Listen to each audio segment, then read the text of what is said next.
कबीर कहते हैं, हम तो एक एक करी जाना, मैंने तो उस एक को ही जाना है। बस इस एक छोटी सी पंक्ति में आप समझिए, अस्तित्व का पूरा राज, पूरा सार छिपा हुआ है। जरा एक पल के लिए सोचिए, क्या हो अगर हमारी सारी सीमाएं बस एक भ्रम हो।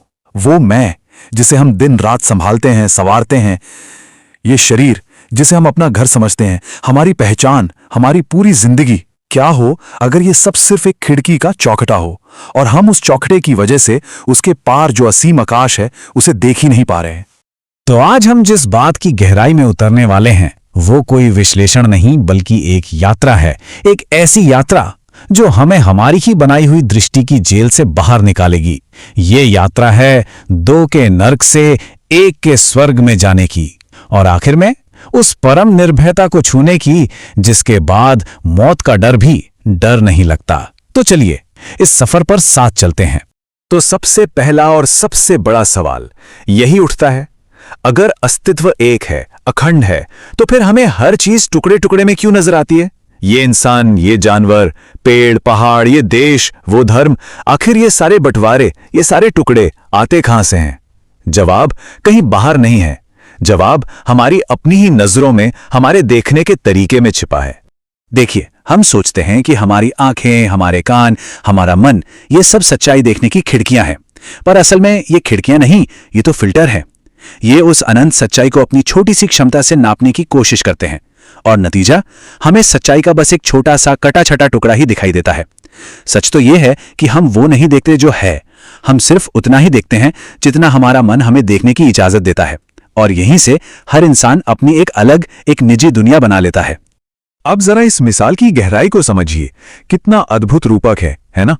पूर्णिमा का चांद तो खुले आसमान में है, असीम है, उस पर कोई चौखटा नहीं है, लेकिन क्योंकि हम उसे एक खिड़की से देख रहे हैं तो हमें लगता है कि चौखटा चांद पर ही लगा हुआ है। बिल्कुल इसी तरह हमारा मन, हमारी धारणाएं, हमारे विश्वास, ये वो चौखटे हैं जिन्हें हम इस अनंत अस्तित्व पर चिपका देते हैं और फिर मान लेते हैं कि बस अस्तित्व इतना ही है। और हमारे शास्त्रों ने इसी भूल को एक नाम दिया है, माया। देखिए, माया का मतलब सिर्फ कोई धोखा या इल्यूजन नहीं है, इसका एक बहुत गहरा दार्शनिक मतलब है। माया का अर्थ है रूप को ही असलियत मान लेना, और उस रूप के भीतर जो अरूप है, जो निराकार है, उसे पूरी तरह भूल जाना। ये कुछ ऐसा है जैसे हम लहर को देखें और सागर को भूल जाएं। ये भूल जाएं कि लहर तो बस सागर का एक क्षणिक रूप है, असल में तो सागर ही है। या जैसे कोई नक्शे को ही असली जमीन मान बैठे और यात्रा करना ही छोड़ दे। और यहीं पर आत्मविकास का, सेल्फ डेवलपमेंट का सबसे बड़ा रहस्य खुलता है। सत्य कोई ऐसी चीज नहीं है जिसे पाया जा सकता है, सत्य में तो सिर्फ खोया जा सकता है। हम क्या करते हैं? हम सत्य को सिद्धांतों में, किताबों में, ज्ञान में कैद करने की कोशिश करते हैं, जैसे कोई आकाश को अपनी मुट्ठी में बंद करना चाहे। लेकिन आप ही बताइए, मुट्ठी जितनी जोर से बंद होगी, अंदर उतना ही खालीपन होगा, है ना? आकाश को पाना है तो मुट्ठी खोलनी ही पड़ेगी, मन के सारे चौखटे गिराने ही होंगे। अब कबीर की इस बात पर ध्यान दीजिए, कितने क्रांतिकारी बात कह रहे हैं वो। दोई कहे तिन्ही को दोज़ख। वो कहते हैं कि नरक, या जिसे हम दोज़ख कहते हैं, वो कोई भूगोल में कोई जगह नहीं है। नरक तो एक मानसिक अवस्था है, और वो अवस्था क्या है? दो को देखना, जहां मैं और तू का भाव आया, जहां अपना और पराया शुरू हुआ, मेरा देश तेरा देश। बस जहां ये दो का खेल शुरू हुआ, वहीं नरक की आग जलने लगती है। दुनिया के सारे संघर्षों की, सारी पीड़ा की जड़ बस यही है। इस स्लाइड में जो फर्क है वो बहुत साफ है। एक तरफ है दो का भाव और दूसरी तरफ एक। राजनीति का मूल स्वभाव क्या है? तोड़ना, सीमाएं बनाना। वो इंसानों को धर्म के नाम पर, जाति के नाम पर, देश के नाम पर बस तोड़ती है।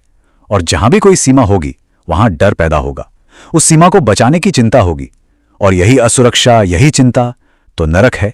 इसके ठीक उलट धर्म का असली स्वभाव है जोड़ना। धर्म शब्द का मतलब ही है जो धारण करे, जो जोड़े। वो सीमाओं को मिटाता है, वो असीम की बात करता है। और जहां सब एक है वहां कैसा डर? वहां अभय है, निर्भयता है, और वही स्वर्ग है। एक सवाल है, जरा सोचिएगा, क्या धरती पर सच में कोई ऐसी लकीर खिंची है जहां भारत खत्म होता हो और पाकिस्तान शुरू होता हो? अगर कोई इंसान अंतरिक्ष से, स्पेस से धरती को देखे तो क्या उसे कोई बॉर्डर दिखाई देगा? नहीं, उसे तो बस एक सुंदर अखंड पृथ्वी दिखाई देगी। ये जो सीमाएं हैं, ये जो नक्शे हैं, ये सब इंसान के मन की उपज हैं।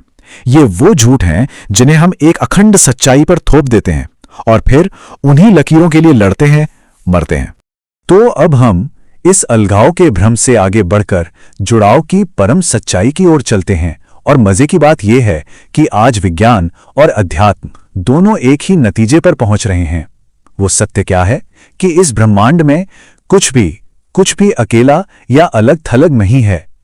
हर चीज एक दूसरे से गुंथी हुई है, हर चीज एक दूसरे पर निर्भर है। इसे ही कहते हैं परस्पर निर्भरता, इंटरडिपेंडेंस। सिर्फ एक उदाहरण लेते हैं। पृथ्वी से सूरज की दूरी कितनी है? लगभग 10 करोड़ मील। ये इतना बड़ा फासला है कि हमारी कल्पना भी इसे ठीक से पकड़ नहीं सकती।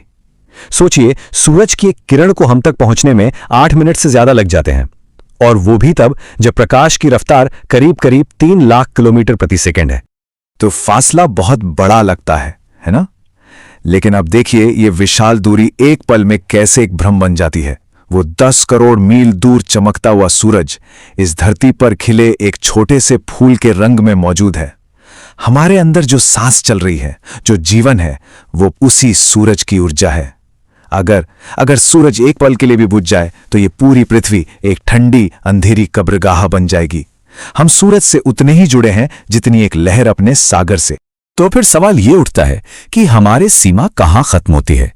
क्या हम अपनी त्वचा पर खत्म हो जाते हैं? क्या ये सच है?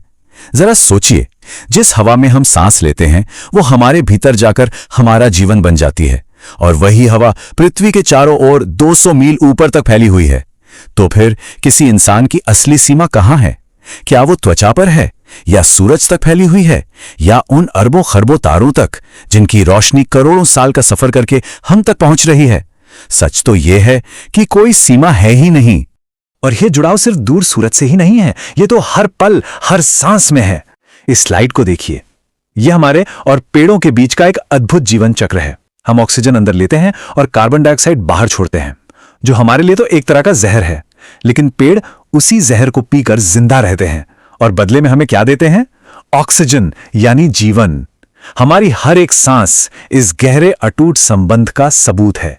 हम एक दूसरे के बिना बस जी ही नहीं सकते। तो अब तक हमने देखा कि ये अलगाव, ये सीमाएं एक भ्रम है। अब हम समस्या की असली जड़ तक पहुंचते हैं, इसकी मनोवैज्ञानिक जड़ तक। ये जो अलगाव का, सीमाओं का भाव है, इसका केंद्र क्या है? इसका केंद्र है अहंकार, मैं का भाव। ये मैं ही वो छोटी सी गांठ है जो हमें इस विराट अनंत अस्तित्व से कटा हुआ महसूस कराती है। और विश्वास मानिए, इंसान के सारे दुखों की, सारे संताप की जड़ बस यही एक गांठ है। अहंकार का जो मनोविज्ञान है ना, वो बहुत सीधा सासा है। जब हम खुद को इस विशाल ब्रह्मांड से अलग और छोटा महसूस करते हैं तो एक गहरी पीड़ा पैदा होती है, एक हीनता का भाव। और उस पीड़ा को मिटाने के लिए हम बड़े होने की कोशिश करते हैं। कैसे? धन से, पद से, ताकत से, ज्ञान से। आज की जो ये भागदौड़ है ना, जो एम्बिशन की रेस है, ये असल में उसी छोटे होने की पीड़ा से बचने की एक कोशिश है। हम अपने गर्व के पीछे अपनी हीनता को छिपाते हैं। लेकिन कोई भी सीमा, चाहे हम उसे कितना भी बड़ा क्यों ना कर लें, रहेगी तो छोटी ही। परम आनंद, वो अल्टीमेट ब्लिस, वो तब मिलता है जब ये मैं का भाव ही घुल जाता है, विसर्जित हो जाता है, और हम उस असीम के साथ एक हो जाते हैं। रविंद्रनाथ टैगोर के जीवन की एक घटना है, बहुत खूबसूरत। एक रात वो अपनी नाव में एक छोटा सा दिया जलाकर कुछ पढ़ रहे थे। बाहर पूर्णिमा का चांद खिला हुआ था। जब उन्होंने पढ़ने के बाद दिया बुझाया तो अचानक पूर्णिमा की चांदनी पूरी नाव में भर गई और नाचने लगी। उस एक पल में उन्हें बोध हुआ, उन्हें समझ आया, जब तक मेरे भीतर अहंकार का छोटा सा दिया चल रहा है, तब तक परमात्मा की ये अनंत रोशनी बाहरी खड़ी इंतजार करती रहेगी।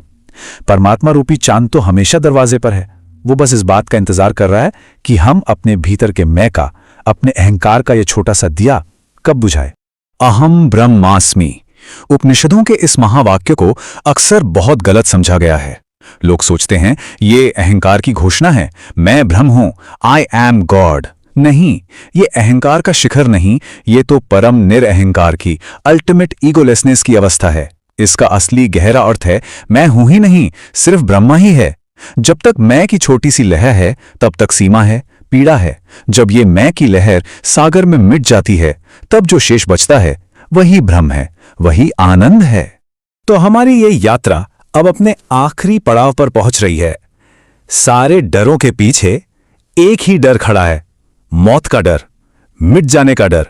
तो जब हम इस एक होने के सत्य को जान लेते हैं तो ये सबसे बड़ा डर, ये परम भय कैसे खत्म हो जाता है। कबीर इसके लिए एक बहुत ही सुंदर रूपक देते हैं।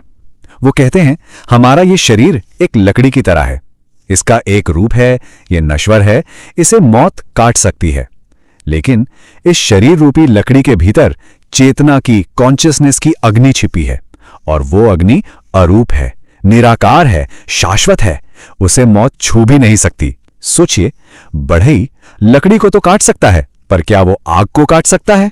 मौत शरीर को मिटाती है, चेतना को नहीं। और जब ये एहसास गहरा हो जाता है, जब ये बोध उतर जाता है कि मैं ये नश्वर शरीर नहीं बल्कि वो अविनाशी, वो अमर चेतना हूं, तो सारे डर भाप बनकर उड़ जाते हैं। निर्भय भया कुछ नहीं व्यापक, कहे कबीर दीवाना। फिर ना मान का कोई असर होता है, ना अपमान का, ना जीने का मोह सताता है, ना मरने का डर। इंसान हर हाल में शांत, स्थिर और पूरी तरह से निर्भय हो जाता है। और अंत में बस एक सवाल जिसे मैं आपके भीतर छोड़कर जाना चाहूंगा। जब मैं का ये छोटा सा दिया बुझता है तो पीछे क्या बचता है? जब लहर सागर में मिल जाती है तो क्या बचता है?